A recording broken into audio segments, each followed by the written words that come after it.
వేకువ వాక్యము ఇది దైవ వాక్యము. వేకువ వాక్యము ఇది దైవ వాక్యము. వేకువ వాక్యము ఇది దైవ వాక్యము. వేకువ వాక్యము ఇది దైవ వాక్యము. వేకువ వాక్యము వేకపోడు కొరకై ఈ ఉదయకాల సమయంలో పరిశుద్ధ గ్రంథం బైబిల్లో నుండి యెషయా గ్రంథం 42వ అధ్యాయము 12వ వచనం. ప్రభావము గలవాడని మనుషులు యెహోవాను కొనియాడుదురు గాక, ద్వీపములలో ఆయన స్తోత్రము ప్రచురము చేయుదురు గాక. ప్రభావము గలవాడని మనుషులు యెహోవాను కొనియాడుదురు. ప్రభునందు ప్రియులారా, దేవుని ప్రజలుగా మనుషులుగా మనము దేవుణ్ణి కొనియాడాలి. ఆయన ప్రభావాన్ని మనం కొనియాడాలి. ఈరోజు ఆరోగ్యంగా ఉన్నామంటే దేవుని ప్రభావమే. ఈరోజు బ్రతికి ఉన్నామంటే దేవుని ప్రభావమే. ఈ దినాన్ని మనం చూసామంటే దేవుని ప్రభావము.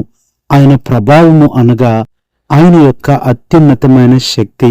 ఈరోజు మనల్ని బ్రతికించేది, మనల్ని నడిపించేది, మనల్ని కాపాడేది మన యొక్క జ్ఞానం కాదు, మన యొక్క ఘనత కాదు, ఏదో మనం చేసుకున్న పుణ్యం అనుకోకూడదు, కానీ దేవుని యొక్క ప్రభావము. ఈ యెషయా గ్రంథం 42వ అధ్యాయము చాలా ప్రాముఖ్యమైన అధ్యాయము. ఇందులో ప్రభువైన యేసుక్రీస్తు వారు మెస్సియా గురించి వస్తాడు అని ప్రవచనంగా యెషయా ఈ మీదకి చెప్తున్నాడు. యెషయా ఈ మాటలు చెప్తూ యేసు ప్రభువు ఈ లోకానికి అనగా భూమి మీదకి వచ్చినప్పుడు ఆయన స్వభావం ఎలా ఉంటుందో, ప్రజలను ఎలా నడిపిస్తాడో, ప్రజల్ని ఎలా ప్రేమిస్తాడో, ప్రజలకు ఏమి చేస్తాడో ఇక్కడ అంతా కూడా రాయబడుతూ వచ్చింది. అనగా కొత్త నిబంధన అంతా కూడా ఈ అధ్యాయంలో మనకు కనబడుతుంది. ఆయన మెస్సయ్యలాగా వస్తాడని, ఆయన యొక్క సాత్వికము, దీనత్వము, ఆయన యొక్క కనికరము, ఆయన యొక్క న్యాయ స్వభావము, ఆయన వెలుగ్గా ఉండే అనుభవాలు, ఆయన నిబంధనగా ఉంటాడని, ఆయన విడుదల చేస్తాడని, నూతన సంగతులు తెలియచేస్తాడని, భూమి పుట్టినది మొదలుకొని ఇలాంటి కార్యాలు ఎప్పుడూ జరగవని, ప్రజలకు ఆయన మార్గదర్శకంగా ఉంటాడని, ఇశ్రాయేలీయుల యొక్క ఆధ్యాత్మిక గుడ్డితనాన్ని ఆయన తీసివేస్తాడని, దేవుని యొక్క దూతగా వస్తాడని, సువార్త ప్రకటిస్తాడని ఈ అధ్యాయమంతా కనపడుతుంది. ఈ ఉదయకాలము ప్రియ సహోదరుడా, సహోదరి, ఈ అధ్యాయం ద్వారా 12వ వచనం ఈ దినాన దేవుడు మనతో మాట్లాడుతున్నాడు. ప్రభావము గలవాడని మనుషులు యెహోవాను కొనియాడుదురు. నిజమే, దేవుని యొక్క ప్రభావము అది ఎంత గొప్పదో చెప్పడానికి వీల్లేదు. ఆయన ప్రభావము అంతా కూడా మనం లూకాసు సువార్త 6:19 చూస్తే ప్రభావము ఆయనలో నుండి బయలుదేరి అందరినీ స్వస్థపరచుచుండెను. నిజమే, ఈ దినాన దేవుని ప్రభావము నీ కొరకు సిద్ధంగా ఉంది. నీవు విశ్వాసంతో నీ జీవితం అనే తలుపు తెరిస్తే, నీ హృదయం అనే తలుపు తెరిస్తే ఈ ప్రభావము నీలో కూడా వస్తుంది. దేవుని ప్రభావము ఎక్కడ వస్తుంది, ఎలాంటి పరిస్థితుల్లో ఉంటుందో ఇక్కడ యెషయా ఎంతో చక్కగా రాస్తూ వచ్చాడు. మొట్టమొదటిగా యెషయా గ్రంథం 42వ అధ్యాయములో 7 విషయాలలో ఆయన ప్రభావం కనపడుతుంది. మొట్టమొదటిది 4వ వచనం, భూలోకములో ఆయన ప్రభావం. ఎందుకంటే భూలోకంలో శ్రమలున్నాయి, కష్టాలున్నాయి, ఇబ్బందులు, శోధనలున్నాయి. ఇలాంటి పరిస్థితుల్లో భూమి మీద కలిగే ఈ శ్రమలన్నిటి మీద కూడా దేవుని ప్రభావం వచ్చినప్పుడు నీ శ్రమలన్నీ సిరులైపోతాయి, నీ శ్రమలన్నీ కూడా గొప్ప సంపదలుగా అయిపోతాయి. ఇది మొట్టమొదటిగా చూస్తున్నాం. రెండవది, ఆయన ప్రభావం ఎక్కడ చూడొచ్చు అంటే 5వ వచనము, ఆకాశములను అంటున్నాడు. రెండవది, ఆకాశములో ఆయన ప్రభావం చూడవచ్చు.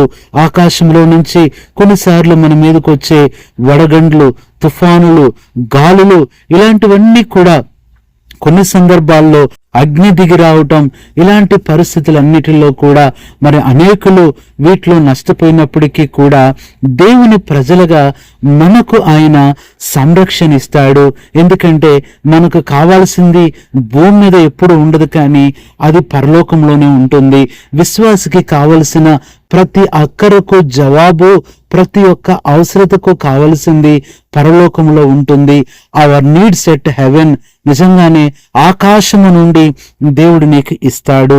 ఇది రెండవదిగా చూస్తున్నాం. మూడవది ఆయన ప్రభావం ఎక్కడుంటుంది? 10వ వచనము, సముద్ర ప్రయాణము చేయువారలారా అంటున్నాడు. మూడవది సముద్రంలో కూడా ఆయన ప్రభావం. సముద్రం ఏం చూపిస్తుంది? ఈ యొక్క అలలు, ఈ తుఫానులు, గాలులు, నీళ్లు పైకి లెగవటం అనేది ఎన్నో రకాలైన భయాలకు గుర్తుగా ఉంటుంది. ఇలాంటి భయాలలో దేవుని యొక్క ప్రభావము నీకెంతగానో సహాయపడుతుంది. ప్రియులారా, మొట్టమొదట భూమి మీద శ్రమల్లో ఆయన ప్రభావము, రెండవది ఆకాశం నుంచి వచ్చే ఆ ఘోరమైన ఉపద్రవాల నుంచి ఆయన యొక్క ప్రభావము, మూడవది సముద్రంలో వచ్చే ఆ భయాల నుంచి ఆయన ప్రభావం నీకు కనపడుతుంది. నాలుగవది చూస్తే 11వ వచనం, అరణ్యం అంటున్నాడు. అరణ్యములో ఆయన ప్రభావం ఉంటుంది. అరణ్యం అనగానే తెగుళ్ళు. ఎలాంటి తెగుళ్ళు వస్తాయో చెప్పటానికి వీల్లేదు. ప్రియులారా, ఎలాంటి తెగుళ్ళ మీద దేవుని యొక్క ప్రభావం పనిచేసినప్పుడు ఏ తెగులు నీ గుడారము సమీపించదు, ఏ తెగులు నీ దగ్గరికి రాదు, నిన్ను ఏమీ చేయదు. నువ్వు ధైర్యంగా ఉండు. ఇది మనము 4వదిగా చూస్తున్నాము. 5వదిగా చూసినట్లయితే 12వ వచనమే, ద్వీపములలో ఆయన స్తోత్రం అంటున్నాడు. ద్వీపాలు అనేవి ఏం చూపిస్తున్నాయి? ఈ ద్వీపాల్లో ఉంటున్న పరిస్థితి కొన్నిసార్లు ఒంటరితనం ఉంటుంది. ఈ ద్వీపాలు ఎవరికీ కనపడవు, ఎక్కడో ఉంటాయి. ద్వీపాల్లో ఉన్నవారికి, భూమి మీద ఉన్నవారికి ఎలాంటి సంబంధాలు కూడా ఉండవు. అలాంటి పరిస్థితుల్లో నీ ఒంటరితనంలో దేవుడు నీతో ఉన్నాడు. ద్వీపము లాంటి అనుభవంలో నువ్వు ఉన్నావా? ప్రియ సహోదరి సహోదరుడా, ఆ దినాలలో పద్మాసు ద్వీపములో పరవాసిగా ఒంటరిగా యోహాను ఉన్నప్పుడు ఎలాగైతే దేవుని ప్రభావం చూడగలుగుతూ వచ్చాడో, ఈ దినాన నీ ఒంటరితనములో, నీ ఒంటరి జీవితములో అందరూ ఉండి కూడా ఒంటరిగా బ్రతుకుతున్న నీకు దేవుడున్నాడు. దేవుని ప్రభావాన్ని నువ్వు చూస్తావు. ఒంటరిగా ఉన్న నీవు రేపటి దినాన గొప్ప జనసమూహం అవుతావు. గొప్ప ప్రవాహము దేవుడు నిన్ను చేస్తాడు. ఇది 5వదిగా చూస్తున్నాం. 6వదిగా చూస్తే 15వ వచనం, పర్వతాలు కొండలు అంటున్నాడు. నిజమే, పర్వతాలు కొండలు ఏం చూపిస్తున్నాయి అంటే ఇది ఎంతో ప్రయాస, ఎక్కలేని ప్రయాస. నీ జీవితంలో కూడా చాలా రకాలైన ప్రయాసలు ఉంటాయి. పని చేయలేని ప్రయాస, కొంతమంది చదవలేని ప్రయాస, ఉద్యోగం చేయలేని ప్రయాస, పరీక్షలు రాయలేని ప్రయాస, జీవితం జీవించలేని ప్రయాస, చాలాసార్లు సేవ కూడా చేయలేని ప్రయాసతో, కష్టాలతో, ఇబ్బందులతో, స్వేచ్ఛ లేక, స్వతంత్రం లేక, కాళ్ళు చేతులు కట్టేసినట్లుగా చాలా మంది సేవకులు ఇబ్బంది పడుతూ ఉంటున్నారు. ప్రియ సహోదరుడా, దైవ సేవకుడా, దైవ సేవకురాలా, దేవుడు నీకు తోడుగా ఉండి ప్రభావాన్ని ఇస్తాడు. ఈ పర్వతాలు కొండల్ని నువ్వు పొడి చేసేస్తావంటున్నాడు. ఈ చెట్టు చామలన్నీ కూడా ఎండిపోయేటట్టు చేస్తావని దేవుడు చెప్తున్నాడు. మడుగులన్నీ ఆరిపోయేటట్లు దేవుని ప్రభావము నీలో ఉంది. నీలో ఉన్న ప్రభావము అనగా దైవశక్తి నీకు తెలియదు, ఒక దినాన అది అందరూ చూస్తారు. 7వదిగా చూసినట్లయితే 6వ వచనములో, గ్రుడ్డివారు కన్నులు తెరచుటకు అంటూ చీకటిలో నివసించు వారిని బందీ గృహంలో నుండి అంటున్నాడు. అంటే ఇది ఏం చూపిస్తుందంటే చీకటి, బందీ గృహము. మొదటి 6తో పాటు 7వది ఇది లోయల అనుభవం. ఇది గడాంధకారపు లోయ లాంటి పరిస్థితుల్లో కూడా దేవుడు నీకు ఉంటాడు. ఇలాంటి భయాలు, ఇలాంటి బంధకాలు, ఈ లోయ ఏం చూపిస్తుందంటే చెరసాల అనుభవం, బంధకాల అనుభవం. ఎలాంటి బంధకాలతో ఉంటున్నావు? మనుషులు బంధించారా? నీ పరిస్థితి కష్టంగా ఉంటుందా? ప్రియ సహోదరుడా, సహోదరి, నీ జీవితము నిజమే, పైకి నువ్వు స్వేచ్ఛగా ఉంటున్నావు, స్వతంత్రంగా ఉంటున్నావు, కానీ నువ్వు తెలియని బంధకాల్లో ఉంటున్నావు. చాలాసార్లు నువ్వు నీ ఆహారం నువ్వు తినటానికి కూడా వేరే వాళ్ళు పర్మిషన్, కనికరం కావాలి. నువ్వు నిద్రపోవటానికి కూడా వేరే వాళ్ళు పర్మిషన్ కావాలి. స్వేచ్ఛ నీకుండదు, స్వతంత్రం నీకుండదు. ఇలాంటి పరిస్థితుల్లో ఉంటున్నావా? ప్రభు యొక్క ప్రభావం నువ్వు చూస్తావు. నిన్ను బంధించిన వారు, నిన్ను ఇబ్బంది పెట్టిన వారు, కను సైగల చేత నిన్ను బాధ పెట్టేవారు, ప్రియ సహోదరి సహోదరుడా, దైవ ప్రభావం ముందు కదిలిపోతారు. వారందరూ చెల్లా చెదిరైపోతారు. దేవుడు నువ్వు మాత్రమే ఉండగలిగే దినం ఒకటి రాబోతుంది. నీ దేవునితో సంబంధం, నీ దేవునితో సంతోషం, సహవాసం, నువ్వు దేవునితో ఉండటం చూసి, దేవుని ప్రభావం నీలో చూసి మనుషులు భయపడి దేవుణ్ణి కొనియాడే దినము రాబోతూ ఉంటుంది. ఇలాంటి 7 అనుభవాలలో దేవుని ప్రభావం కనబడుతూ ఉండగా ఎందుకు దిగులు పడుతున్నావు? ఎందుకు భయపడుతున్నావు? నీ పరిస్థితి ఏంటి? నీ కష్టం ఏంటి? దీనికి మించింది ఏదైనా ఉన్నదా? ప్రియ సహోదరి, దైవ ప్రభావం అక్కడ కూడా ఉంటుంది. ఈ ప్రభావమే ఈ దినాన నీతో మాట్లాడుతుంది. నీ బలహీనత, నీ భయము, నీ దిగులు అంతా తీసివేస్తుంది. లఘు, దేవుడు నీకు తోడుగా ఉంటాడు. నీ పక్షాన మాట్లాడుతాడు, నీతో నడుస్తాడు, నీ పక్షాన ఆయన గొప్ప యుద్ధం చేస్తాడు, నీకు సహాయం చేస్తాడు. ఈ దినాన నీ పనులు, నీ ప్రయాణాలు, నీ ప్రణాళికలు, నీ యొక్క పరిచర్యలు, ప్రార్థనలు, అన్ని విషయాలలో కూడా దైవ ప్రభావాన్ని నువ్వు అనుభవిస్తావు. ఇది నమ్ము. ఈ దినమంతా ఈ ప్రభావంతో నీవు నింపబడినట్లుగా నీ కొరకు ప్రార్థన చేస్తాం. పరిశుద్ధుడు అయిన తండ్రి, ప్రభావం కలిగిన ప్రభువైన యేసుక్రీస్తు నామంలో హృదయపూర్వక వందనాలు, స్తుతులు, స్తోత్రములు చెల్లించుకుంటూ ఉంటున్నాను.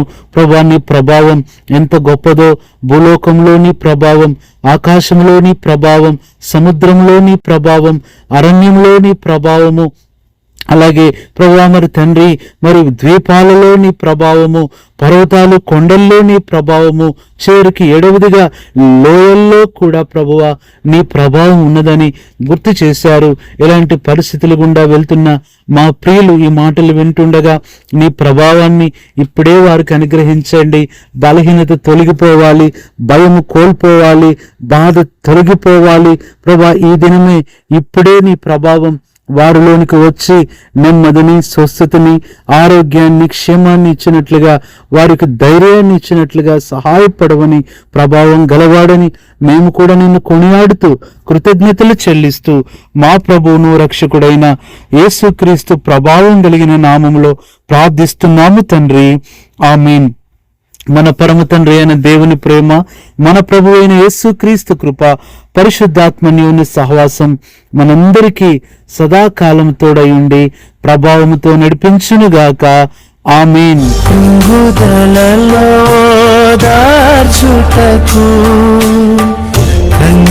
కన్నీటినంతటిని తుడుచుటకు దినమంతా సిద్ధపరచుటకు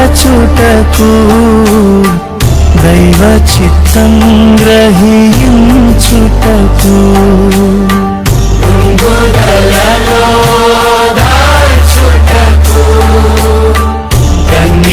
కన్నీటినంతటిని తుడుచుటకు దినమంతా సిద్ధపరచుటకు దైవ చిత్తం గ్రహించుటకు వేకువ వాక్యము, ఇది దైవ వాక్యము. వేకువ వాక్యము,